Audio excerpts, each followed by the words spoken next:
কোনো রাজ্যের গণতন্ত্রে যদি একটি নির্বাচিত সরকার সেই রাজ্যের এক শ্রেণীর মানুষকে যদি ক্রিমিনালাইজ করে দেয়, তাহলে কিন্তু এটা গণতন্ত্রের পক্ষে খুবই দুর্ভাগ্যজনক এবং সমাজের ক্ষেত্রেও এটি খুব ভয়াবহ।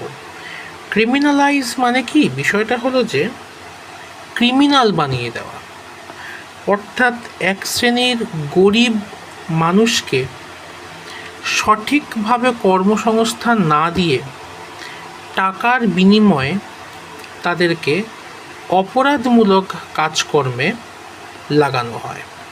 কী রকম অপরাধমূলক কাজকর্ম?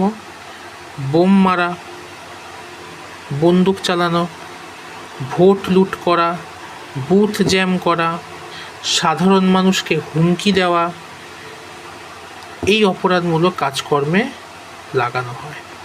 এটাকেই বলা হয় ক্রিমিনালাইজ করে দেওয়া, অর্থাৎ এক শ্রেণীর জনগণকে সমাজ বিরোধীতে পরিণত করে দেওয়া।